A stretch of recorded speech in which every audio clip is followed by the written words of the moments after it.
Nationalist को disappoint करना और वह मोर रेडिकल पॉलिटिक्स ही सोचा। अब यहां से आप सवाल बनाइए जस्ट मेरा क्वेश्चन सी,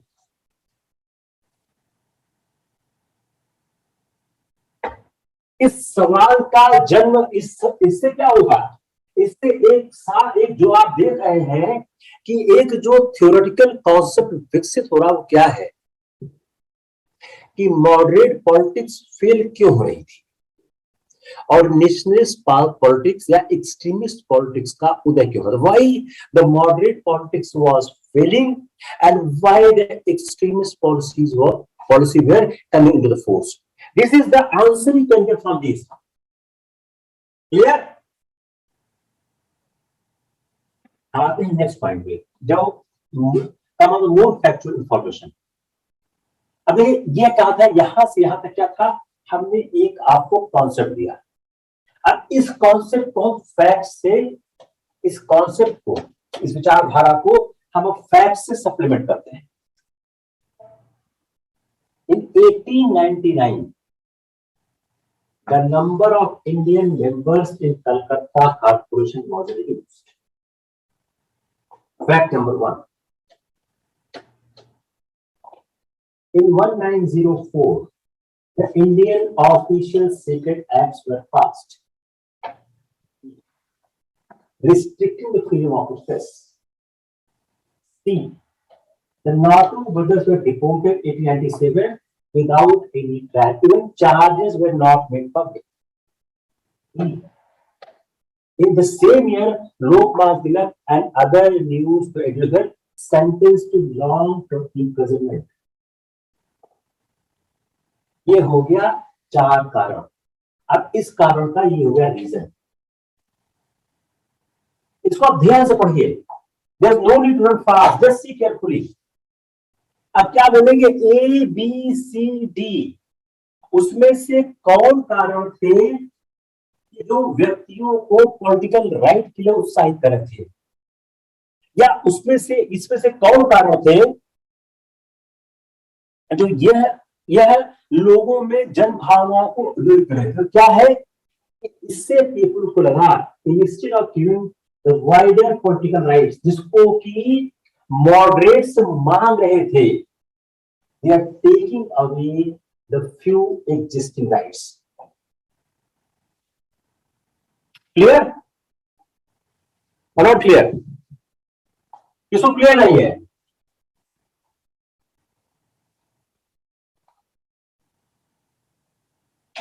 इसको क्लियर नहीं हो रहा है? Anyone has any doubt?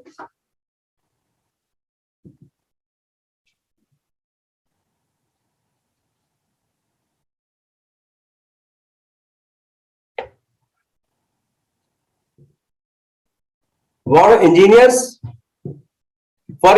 history is slightly tough. तो ये है जो 4, देखिए इसको आप सवाल के फ्रेम में देखने की कोशिश करिए। Try to see how it will become for the question part. अब जो एंटी कांग्रेस, अब ये हो गया ये पॉइंट। अब जो एंटी कांग्रेस एटीट्यूड था लॉर्ड कर्जन का,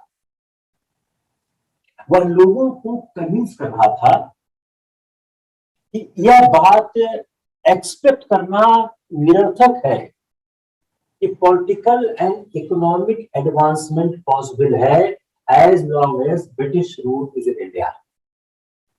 यहां तक जो मॉडरेट गोखले थे उन्होंने भी कंप्लेन किया कि जो ब्यूरोक्रेसी है वो सेल्फिश हो चुकी है और इंडियन नेशनल एस्पिरेशंस की वो होस्टाइल हो चुकी है।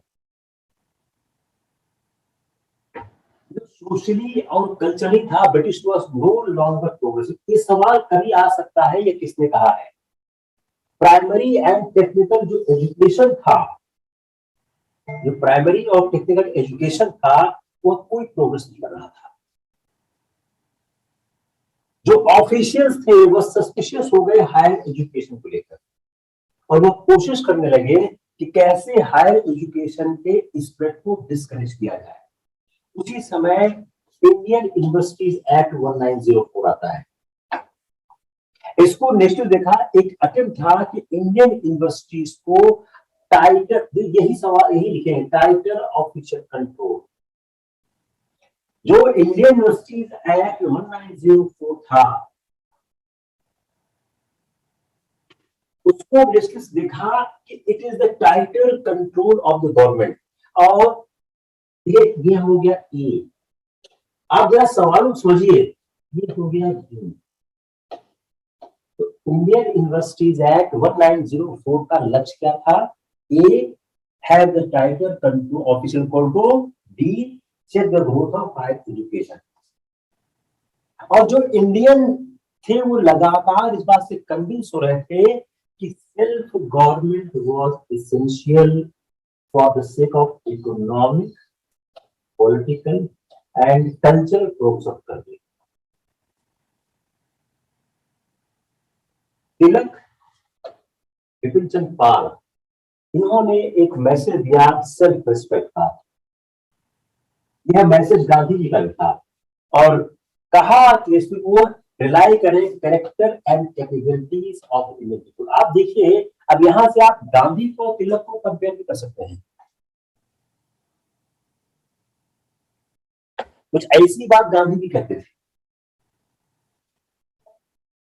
उस समय growth of education and unemployment, जो 19th सेंचुरी के समापन के साथ साथ by the close of 19th century the number of जो एजुकेटेड इंडियंस थे वह इंक्रीज होने लगे। Large number of them work the administration, इस पे लो सैलरीज पे, साथ पे क्या है, अनएम्प्लॉयमेंट हो रहा था। तो एजुकेशन बढ़ रहा था, एजुकेटेड लोग बढ़ रहे थे, लेकिन उसके साथ साथ समस्या क्या थी? या तो लोग लो सैलरी पे काम कर रहे थे या अनएम्प्लॉयड थे। तो जो एजुकेटेड इंडियंस थे वह इन्फ्लुएंस हो रहे थे वेस्टर्न आइडियाज से, और उसके नाम डेमोक्रेसी, नेशनलिज्म, नेशनलिज्म, इससे उनका साझा पड़ रहा था। और जो एजुकेटेड इंडियंस थे वह बेस्ट प्रोपेगेटर थे और फॉलोअर्स थे किसके? मिलिटेंट नेशनलिज्म के। Very important point. Why educated youths having modern thoughts, knowing the European and world history, but they are low paid and unemployed. And now you see from here how education helped the growth of nation. जरा आप एक investigative skill रखिए अपने subject को लेके। What I'm trying to explain from each point, how you can understand the question whether it comes to the prelims or mains. तो growth of education किस तरह से, ग्रोथ ऑफ एजुकेशन किस तरह से मिलिटेंट नेशनलिज्म की ओर बढ़ रहा था।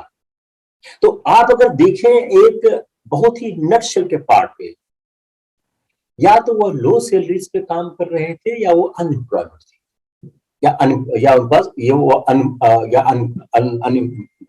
अनएम्प्लॉयमेंट था। दूसरा पॉइंट, अब एजुकेशन कैसे नेशनलिज्म को बढ़ा रहा था? उन एजुकेशन के कारण वह वेस्टर्न आइडियाज जिसमें डेमोक्रेसी था, नेशनलिज्म था, रेडिकलिज्म था, उससे उनको जानकारी मिल रही थी और इन आइडियाज को वह फॉलो कर रहे थे और लोगों के बीच पहुंचा रहे थे। तो जो यूरोपियन और वर्ल्ड हिस्ट्री को जानने वाले लोग थे वह लो पेड थे या अनएम्प्लॉयड थे। तो इस एजुकेशन के माध्यम से जो एक राजनीतिक चेतना का संचार हो रहा था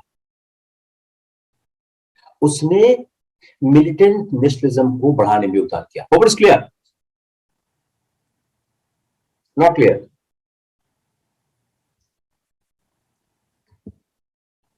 clear, clear, very good, very good.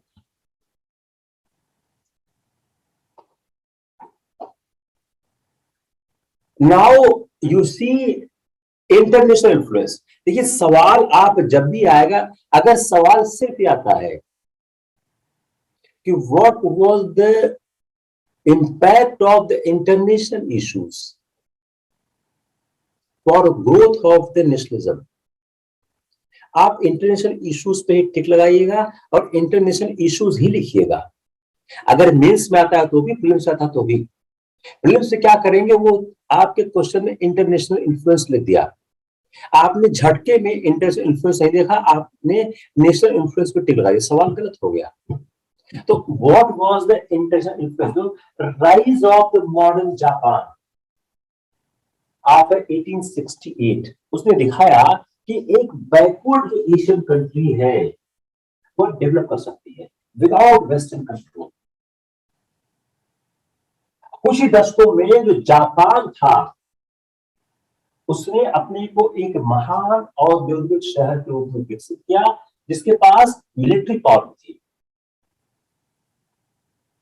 Defeat of Italian army by the Europeans 1896 and Russia by Japan in 1905।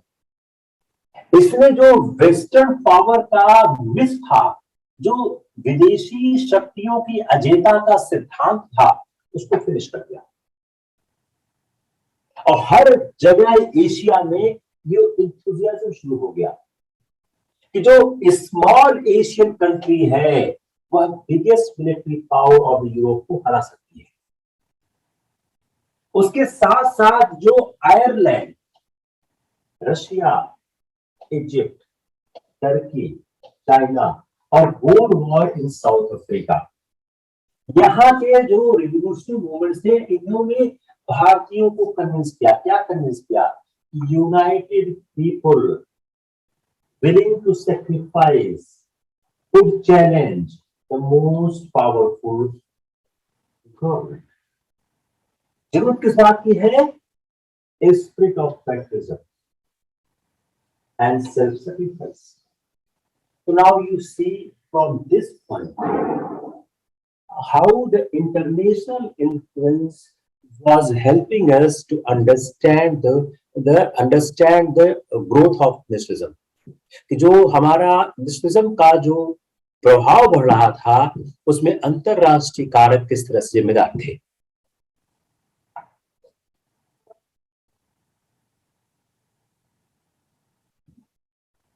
Existence of militant nationalist school of thought. अब जो यह स्कूल था इसको रजनीकांत बोस,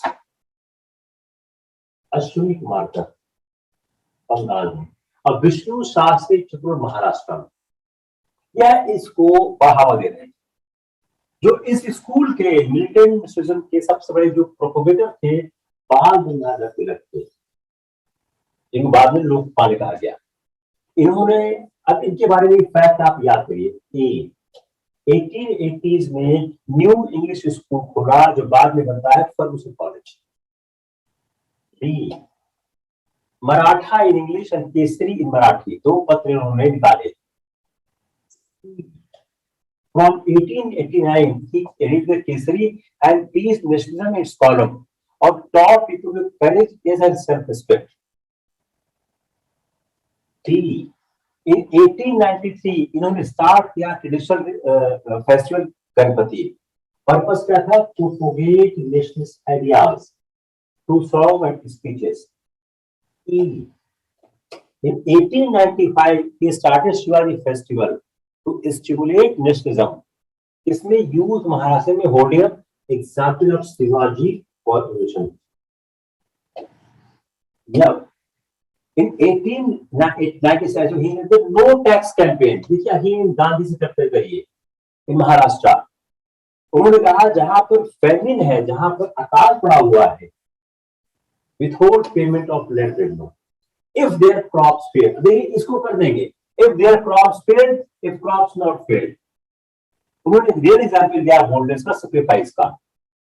उनको 1897 में अरेस्ट किया गया ऑन द चार्ज उसकी हैंडेड एंड डिसरिजर्वेशन। उन्होंने रिफ्यूज किया अपोलोजाइज करने से एच एंड सेंटेंस टू 18 मंथ्स।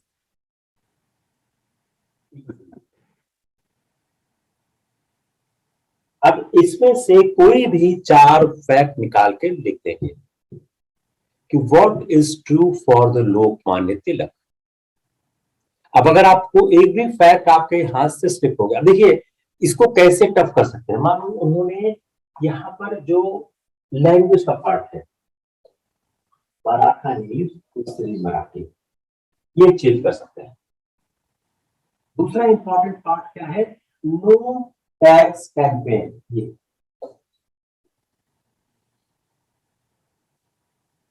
इसमें जो क्रॉप फेल वाला है वह एक राइडर है। दूसरा 1890, अब इनको दो बार, एक बार 1896 हुआ था, एक बार बाद में फिर हुआ था। 18 मंथ्स रीजन।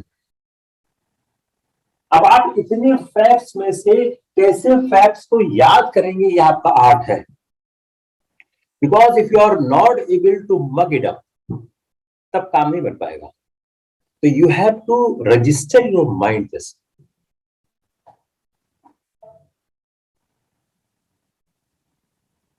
अब जो सबसे आउटस्टैंडिंग उस फील्ड में कौन थे, तिलक थे, चंद्रपाल थे, अरविंद घोष थे, लाला राय थे, ये मिलिटेंट। अभी सवाल क्या हो गया, इसमें से कौन मिलिटेंट नेशनलिस्ट नहीं था?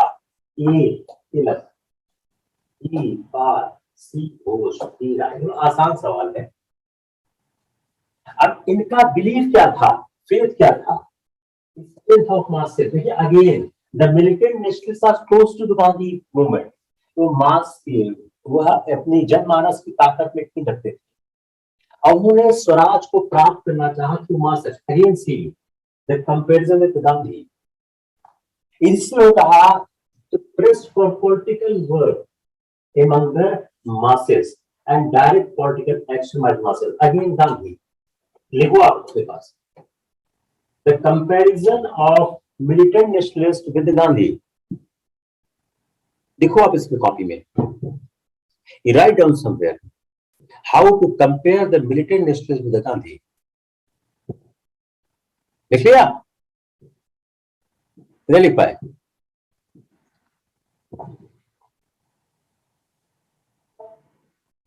कमाल द लॉ ऑफ कर्जन। अब लॉ ऑफ कर्जन को समझना बहुत आसान है, बहुत जरूरी है, क्योंकि Lord Curzon has the two important aspect. एक, लॉर्ड कर्जन की जो छवि है, जो कांग्रेस को खत्म करना चाहते थे। दूसरी लॉर्ड कर्जन की छवि है जो सुधार था। तो लॉर्ड कर्जन के सुधार भी आपके कई बार सवाल लॉर्ड कर्जन के पॉजिटिव एस्पेक्ट से आ गए। अब आपने पॉजिटिव एस्पेक्ट तैयार ही नहीं किया है तो सवाल तो उड़ गया आपका। अब लॉर्ड कर्जन क्या था? अब लॉर्ड कर्जन चाहते क्या थे? व्हाट वाज द एम्बिशन और thought process of Lord Curzon? Secure empire for the Indian government. उन्होंने यह डिजायर लगातार एक्सप्रेस की कि वह ब्रिटिश जो एम्पायर है उसको पूरी तरह सुरक्षित रखना चाहते हैं। कर्जन इस बात के लिए भाग्यशाली थे कि उनका जो कार्यकाल स्टार्ट हुआ after the cycle of famines हुआ, अकालों के दौर के बाद हुआ। दूसरा, उनको एक सरप्लस बजट प्राप्त हुआ। डिप्रिसिएशन ऑफ द सिल्वर रूपी had stopped. Gold exchange tender adopt किया है 890s में। Home charges no longer a growing burden as they had been with the foreign rupees. तो आप देखिए इकोनॉमिक कॉन्सिक्वेंसेस कैसे है करते हैं। Some tax concession became possible. Remission of land revenue were made after the famine of 1899, even though Karjan rejected Congress plea for permanent settlement.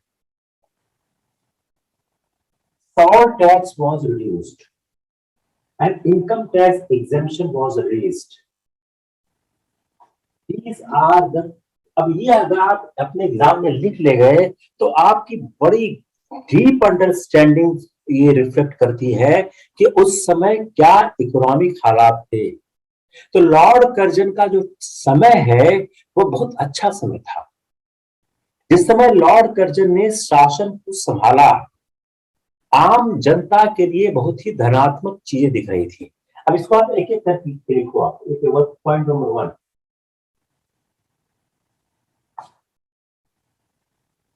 1, उन्होंने जब साम्राज्य संभाला तो साइकिल ऑफ फेमस खत्म हो चुके थे। B, surplus budget. C, depreciation of Uni rupee stop.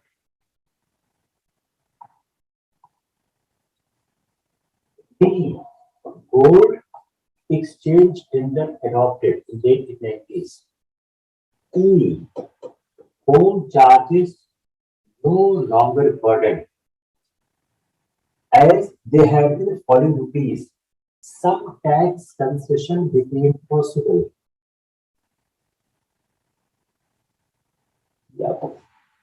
Remission of land revenue. G. Salt tax reduced. H. Income tax exemption. अब आपको यह समझना है कि यह महत्वपूर्ण क्यों है। Now you try to analyse महत्वपूर्ण क्यों है, यह गवर्नमेंट का फायदा क्या है। इससे क्या हुआ कि गवर्नमेंट को रेलवे कंस्ट्रक्शन पुश करने में मदद मिली। एक रेलवे बोर्ड सेटअप किया गया और 61 माइल्स ऑफ न्यू लाइंस बनी, जो ग्रेटेस्ट एक्सपेंशन था अंडर ए वायसरॉय। अब ये भी सवाल हुआ इसका। ग्रेटर अटेंशन हुआ इरिगेशन पे through the irrigation commission of 190103। तो यह जो कर्जन का समय था उसमें क्या क्या, अब सवाल क्या है, कर्जन के समय के पॉजिटिव इश्यूज।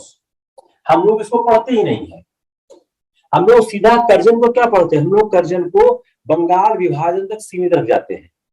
हम लोग कर्जन के समय को, उन चीजों को समझने की कोशिश नहीं करते हैं। We should not try to attempt those aspects of Karjan who has changed the whole Indian national movement. It has changed how the Indian nation has been changed. If there was more railway lines, what does it mean? Railway line helped the spread of nationalism. What is issue? तो उन्होंने ये Curzon का interest क्या था in economic matters. कैसे हुआ, department of commerce and industry, Pusa institute of research on agriculture, genuine interest in the India's ancient monuments and passed a valuable act for the preservation. उनको अपने शुरुआती दौर में कुछ पॉपुलरिटी मिली, some by punishing the white soldiers for collective rape incidents at Rangoon in 1899. उन्होंने discipline किया 9th Lancer for beating an Indian cook to death at Sialkot 1902. यह क्या था, यह कर्जन के समय के पॉजिटिव एस्पेक्ट थे। 200-250 सबका सवाल अगर आता है, क्वेश्चन आता है, you are able to answer it. कोई कंफ्यूजन? आज आपका दूसरा क्लास भी है इति का आफ्टर माय क्लास।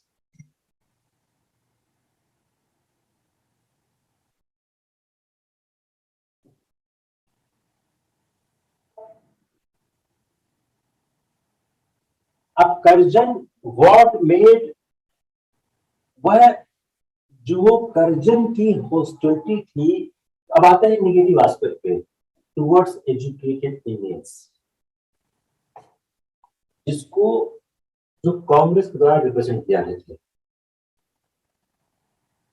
दूसरा, जो राज की अथॉरिटी को इन्फोर्स करना चाहते थे। यह दो कारण थे जो कर्जन के प्रशासन को कमजोर कर रहे थे। ऑफिशियल सीक्रेट्स एक्ट्स के द्वारा उन्होंने अपने कहते हैं प्रशासन को स्ट्रॉन्ग करना चाहा। उन्होंने पुलिस रिफॉर्म किया, यह एक इंपॉर्टेंट प्लान है उनके प्लान में। उसने सिक्योरिटी टाइट करने की कोशिश की थ्रू ऑफिशियल सीक्रेट एक्ट। जो रियल कंफ्रंटेशन हुआ कर्जन का और नेशनल इंटेलिजेंस का हुआ कलकत्ता कॉर्पोरेशन के 1899 के चेंजेस में। दूसरा, यूनिवर्सिटीज एक्ट 1904 एंड पार्टीशन। अब देखिए संघर्ष तीन हो रहा है, आपको पता सिर्फ एक है। कर्जन का और राष्ट्रवादियों का संघर्ष तीन तरह से हो रहा है, लेकिन आपको पता सिर्फ एक है। तो आप क्या करोगे, आप सिर्फ एक ही पर निशान लगा के आ जाओगे, सिर्फ एक ही। किस पे लगा दोगे, सिर्फ पार्टीशन बंगाल पे। क्योंकि आपने एनालाइज करने की कोशिश की ही नहीं कि कर्जन के और राष्ट्रवादियों के बीच संघर्ष के कारण और भी थे। In the early 20th century जो सबसे बड़ी बात क्या थी राष्ट्रवादियों में, ज्यादातर बुद्धिजीवी राष्ट्रवादी बंगाल से आया करते थे। Bengal was the hub of the intelligentsia. अब जब उन्होंने कलकत्ता कॉरपोरेशन में परिवर्तन किया, जब उन्होंने यूनिवर्सिटीज एक्ट में चेंज किया, जब उन्होंने बंगाल का विभाजन, तीनों बहुत ही महत्वपूर्ण ढंग से कलकत्ता के बुद्धिजीवियों को प्रभावित कर रहा था, प्रभावित पूरे देश पर रहा था। लेकिन उस समय आंदोलन का जो मुख्य नेतृत्व था कलकत्ता ही कर रहा था, बंगाल ही कर रहा था। और all these three were mainly concentrating with the Calcutta. जो बीच का यूनिवर्सिटी एक्ट है वह जो है कलकत्ता, बंगाल, मद्रास तीनों को कर रहा था। तो इन तीन कारणों से एक रियल कन्फ्रंटेशन हुआ कर्जन का और इंटेलिजेंसिया का। जो फर्स्ट मेजर था कलकत्ता कॉर्पोरेशन 1899 का, ये क्या कर रहा था, ये रिड्यूस कर रहा था number of elected Indian members, और ये सीधा जाके डायरेक्टली अटैच हो रहा था interest of the Calcutta European business community. वो लगातार कंप्लेंट कर रही थी delay in the grant of licence और अदर फेवर्स। तो जो यूरोपियन बिजनेस कम्युनिटी थी वह चाहती थी कि उसको लाइसेंस और अदर फेवर प्राप्त हो, मिल नहीं रहे थे। तो यह पहला जो था वह श्वेत नस्लवाद के साथ भी आप देख सकते हैं कि कलकत्ता का जो कलकत्ता कॉर्पोरेशन का जो परिवर्तन किया गया, जो उसमें उन्होंने चेंजेस लाए, उसका पर्पस क्या था, वह यूरोप। अभी यहीं से आपका पॉलिटिकल सवाल बढ़ गया कि कलकत्ता कॉर्पोरेशन में परिवर्तन क्यों लाया गया, यूरोपियन बिजनेस कम्युनिटी को फेवर देने के लिए। Generally if you see the civil services paper, they more concern about the philosophy, more concerned about the concept rather than the कुछ टाइप इशू। अब इसी को आप फिलोसफी में लेके आइए कि कलकत्ता कॉर्पोरेशन 1899 में कर्जन ने परिवर्तन क्यों किया, why Curzon has made changes or seek changes in the Calcutta Corporation 1899? What's the answer? To fulfill or to appease the interest of the Calcutta European business community. Got it? ये वाला part जो है उतना important नहीं बता रहा हूं मैं आपको, ये वाला, ये आपके समझने की चीज है, लेकिन प्रिंस में काम आपका इसी से हो जाएगा, जो ग्रांट लाइसेंस होता। और दूसरा, जो एजुकेटेड इंडियन थे वो अपोज कर रहे थे यूनिवर्सिटी एक्ट। क्यों? यह अनडेमोक्रेटिक था, अनरिस्ट्रिक्टिव था। जो ये क्लेम कर रहे थे एजुकेशन के इंप्रूवमेंट में, वो भी अनफाउंडेड था। क्यों? Because total expenditure education was only ₹24.46 million in 190304 and 24.49105. So it's very meager amount. Increase in police expenses, you will see there 2.5% total budget. जो न्यू एम्फेसिस थी on universities become post graduate teaching rather than primary examination body, did not produce some good results in the end at the Calcutta implementation.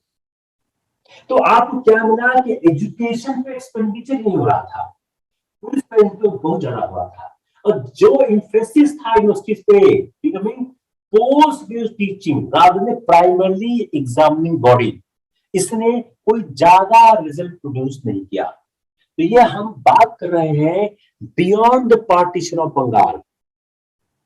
It is the problem with the most of the aspirant of civil services, whether they are the general studies or the history optional.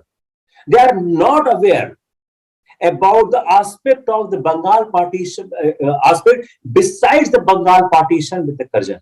That's why you are not getting marks in the general studies or the history optional. The reason being not getting the marks, you are not having the correct information. That's the main problem with all people. इतनी का class 7:30 पे है, तो हम लोग 7:15-20 पे class बंद कर देंगे, so that you have the 10 minutes gap also.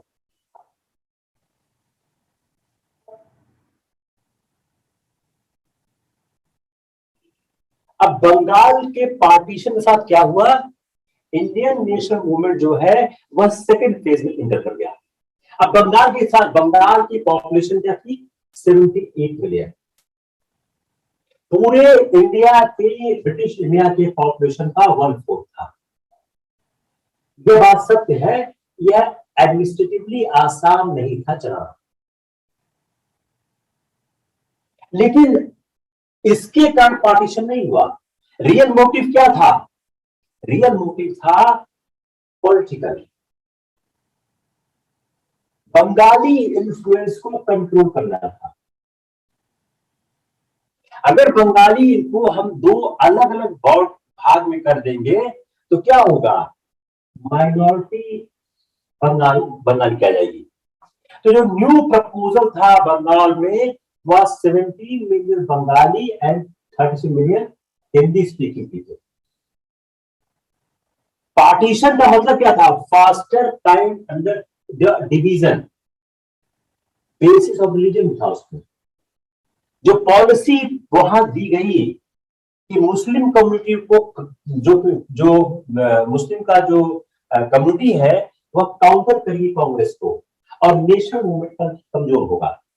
तो बंगाल के विभाजन का सारा मामला था वह नेशनल मूवमेंट को कमजोर करने का था। तो लॉर्ड कर्जन ने आर्ग्यू क्या किया कि with partition of Bengal, Dhaka को become the real capital of new Muslim majority of province, जिसमें 18 लाख 1.18 लाख मुस्लिम होंगे और 1.20 लाख हिंदू होंगे। तो यहां क्या होगा, मुस्लिम मेजॉरिटी होगी, हम मुस्लिमों में इन्वेस्ट करेंगे और जो मुसलमानों ने एक डोमिनेंस एंजॉय किया है वो उनको ढाका प्राप्त होगा। इससे क्या होगा, मुस्लिम्स को एक बेटर डील प्राप्त होगी ईस्ट डिस्ट्रिक्ट में और कलकत्ता के इन्फ्लुएंस से बच जाएंगे। तो it was the motive, what was the breaking of the national movement. और 20 जुलाई 905 को कर्जन ने इशू किया order divide problem of Bengal in two parts. Eastern Bengal, उसमें क्या क्या था, आसाम जिसके पास 31 million and rest of Bengal 54 million, जिसमें 18 में बंगालीज थे और 13 मिलियन बिहारीज थे। यह आर्गुमेंट क्या दिया गया, जो एग्जिस्टिंग प्रोविंस ऑफ बंगाल है वह बहुत बड़ा है और इसको हम इफिशिएंटली एडमिनिस्ट्रेट नहीं कर सकते। इनको लगा अगर हम ऐसा करेंगे तो हमको बंगाल के नेशनलिज्म को तोड़ने में मदद मिलेगी। अब ये 4-5 सवाल आप जरूर तैयार करिए। पार्टीशन किस तरह किया गया, जो फैक्ट लिखे गए हैं उसी फैक्ट को आप लिखिएगा। पार्टीशन किस तरह किया गया, ईस्ट बंगाल वेस्ट बंगाल में कौन कौन गए, किस पार्ट में मुस्लिम मेजॉरिटी हुई थी, ढाका को कैपिटल कैसे बनाया गया, राष्ट्रवाद को तोड़ने की कोशिश कैसे की गई। ये जो 4-5 पॉइंट के सवाल बनते हैं आप जरूर याद करिएगा, क्या करिएगा। देखिए अब आते हैं कल्चर पे, big blow to the growth of the Bengali language and culture. अगर एडमिनिस्ट्रेटिवली करना था कैसे करते, हिंदी स्पीकिंग बिहार एंड ओडिया उड़ीसा। बंगाल से अगर अलग करना था तो बंगाली स्पीकिंग से हिंदी स्पीकिंग बिहार और उड़ीसा स्पीकिंग ओडिया बोला था। ऐसा नहीं किया गया, धर्म को एक मापदंड बना दिया गया। जो एंटी पार्टीशन मूवमेंट था वह स्टार्ट हो गया 7 अगस्त 1905 को। उसमें एक मैसिव डेमोन्स्ट्रेशन हुआ against proposal town hall Calcutta में हुआ। Even the moderate leader Surendra Banerjee, उन्होंने पूरे देश में थ्रू किया और बायकॉट करना मैनचेस्टर। अभी देखिए बायकॉट गांधी के पहले ही आ चुका था। इनिशिएट कब हुआ, तब इफेक्ट हुआ 16 अक्टूबर 1905 को इफेक्ट हुआ। इस दिन को नेशनल मॉर्निंग डे डिक्लेयर किया गया थ्रू आउट बंगाल। रविन्द्रनाथ टैगोर ने एक नेशनल सॉन्ग कंपोज किया इस ओकेजन में और लोगों ने ह्यूज पैरोडी की। वंदे मातरम बड़ा फेमस सॉन्ग हुआ और सेरेमनी ऑफ रक्षाबंधन, ये सॉन्ग शायद आ चुका है कि कौन से हिंदू त्योहार का इस्तेमाल किया गया था to strengthen the unity at the time of the partition of Bengal. अगर शायद आया हुआ है, अगर नहीं आया तो आ सकता है। उस दिन राखी बांधी और ये सिंबल क्या था, unbreakable unity of Bengalis. Anand Mohan Bose ने फाउंडेशन किया। ये सारे के सारे सवाल आए हैं या आने वाले हैं। और federation hall unity of Bengal में उन्होंने 50,000 से ज्यादा क्राउड को एड्रेस किया। ये बहुत बड़ी भीड़ थी उस क्राउड में। अब स्वदेशी और बायकॉट, यह दो नारे स्टार्ट हो गए। तो जो इनिशियली पार्टी प्लान था had been oppose through intensive use of conventional moderate methods, press campaign, meetings, petitions, conferences, जिसमें बहुत लोग डेलीगेट किया। जो टोटल फेल्योर रहा था, लेकिन यह जो टोटल जो ये जो टेक्निक थी वो फेल्योर होने लगी और न्यू फॉर्म आ गया, बायकॉट ऑफ ब्रिटिश गुड्स। अब ये बहुत अच्छा सवाल, इसको किसने सजेस्ट किया? कृष्ण कुमार मित्र ने। हु हैज सजेस्टेड बाय किसमें? वीकली संजीवनी में। कब? 30 जुलाई 1905। इसको एक्सेप्ट किया किसने? सुरेंद्र बनर्जी ऐसे लीडर्स ने। जो मास मीटिंग हो रही थी उसमें स्वदेशी या यूज ऑफ इंडियन गुड्स की बात होने लगी। ब्रिटिश गुड्स का बायकॉट किया जाना था। स्वदेशी मूवमेंट को एक बहुत सफलता मिली। इससे क्या हुआ? इंकरेजमेंट हुआ इंडियन इंडस्ट्रीज का। कई टेक्सटाइल मिल्स हुई, सोप इंडस्ट्रीज खुली, हैंडलूम के खुले।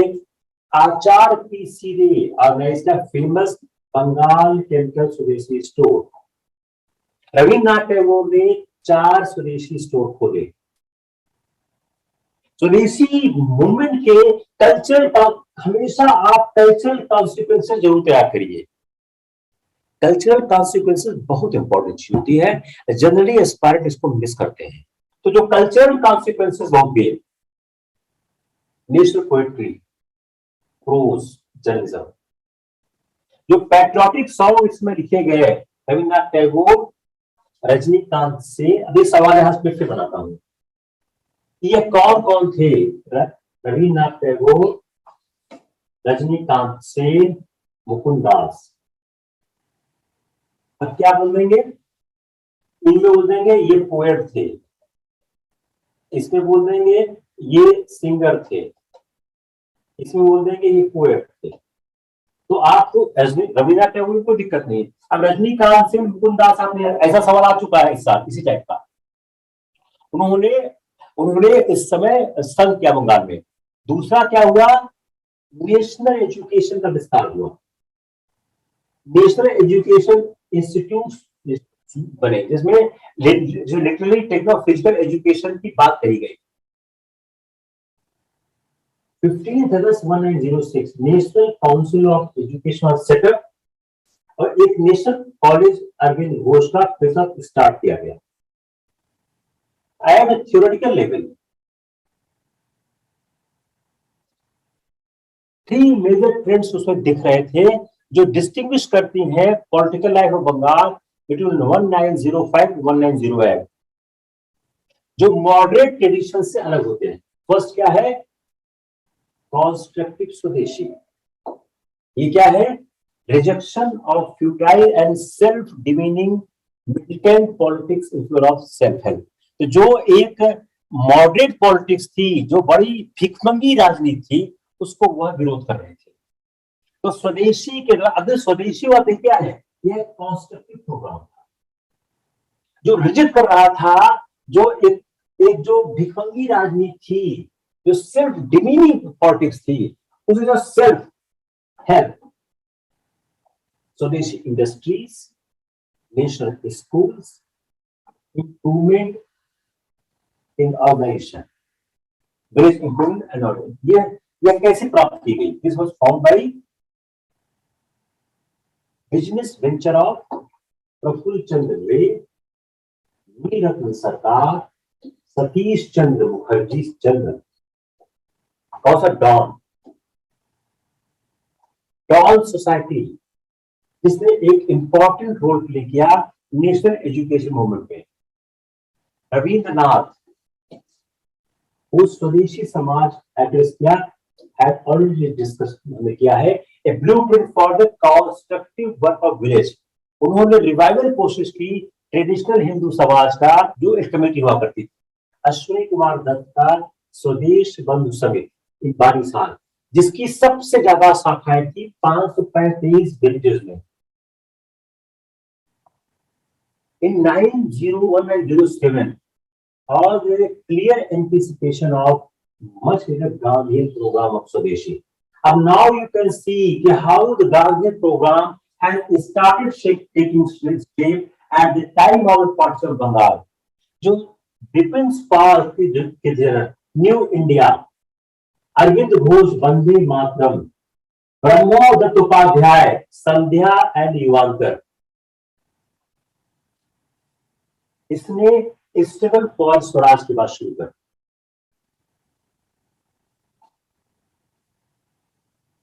जो बाद के समय की घटनाएं दिख रही, मेनी ऑफ द लीडर्स थे वो agree to settle for less. Tilak in 1907 expressed that willingness to take a half move rather than the go break. Intention getting the whole in good time. You see, जो गांधी का struggle to struggle था, उसको आप यहां समझने की कोशिश करिए।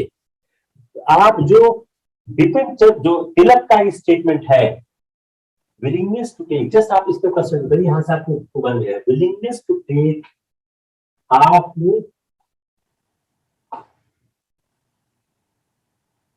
इसको समझिए। आप now compare this with Gandhi. हमको आधी रोटी में संतोष है, बनस्पत हमको कोई रोटी नहीं मिले, लेकिन हमारा लक्ष्य है कि फ्यूचर में मुझे पूरी रोटी प्राप्त होगी। गांधी भी बोलते थे ना, गांधी का स्ट्रगल टू स्ट्रगल क्या है?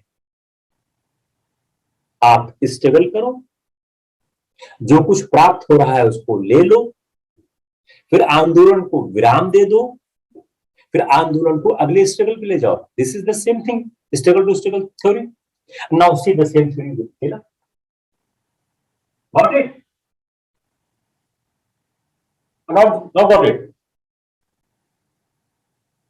Clear, not clear?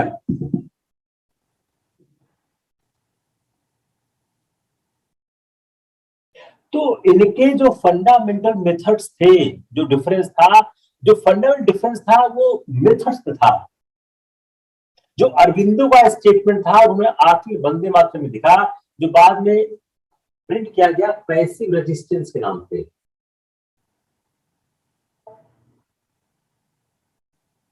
जो बाद में प्रिंट किया गया पैसिव रेजिस्टेंस में रिड्यूल किया जो आइडिया था पीसफुल आश्रम्स एंड सोल्यूशन और self help as inadequate. He designed the programme for organised language by part of British course.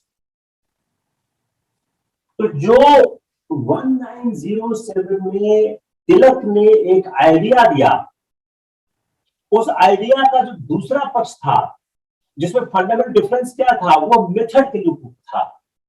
जो एक स्टेटमेंट आया अरविंदो का, जिन्होंने कई आर्टिकल लिखे वंदे मातरम में, जिसको एक डॉक्ट्रिन ऑफ पैसिव रेजिस्टेंस का नाम दिया गया। उन्होंने रिड्यूल किया idea of the peaceful ashrams, solution and self help as inadequate. उन्होंने एक रेडिकल प्रोग्राम करने की बात की। अब हम अगर समझने की कोशिश करें प्रोग्राम ऑफ गांधीज्म,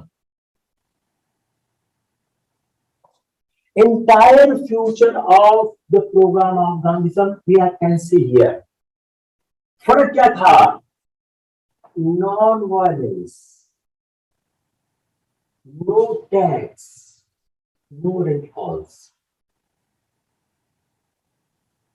जो गांधी का प्रोग्राम था, उस प्रोग्राम में और जो बंगाल के आंदोलन के समय का प्रोग्राम, अगर दोनों हम कंपेयर किया जाए तो फर्क क्या है? Non violence, no tax, no rent calls, इसी का फर्क था।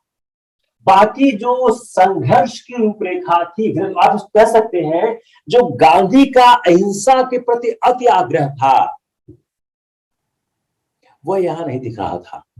और कर न अदायगी का मुद्दा अभी स्पष्ट रूप से सामने नहीं आ रहा था। तो अगर हम गांधी के आंदोलन से, जो 1915 के बाद विकसित होता है, उसको अगर हम 1905 के बाद के राष्ट्रवादियों के आंदोलन से तुलना करें, if you compare the Gandhian movement with the movement emerged after the partition of the Bengal, there's two important facts we can see. One, not so much attachment with the non-violence, and the issue of the no tax campaign was not there, which Gandhi has. You can say that the major contribution of the Gandhi in the freedom struggle is taking into in the fold the non-violence and no tax campaign.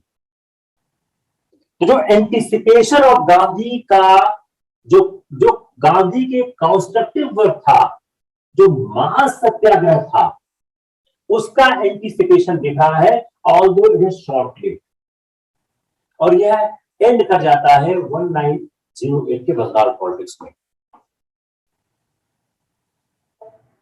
Clear? I think it's enough for the day. बंद कर दो recording, हम 2-4-5 बात कर लेते हैं।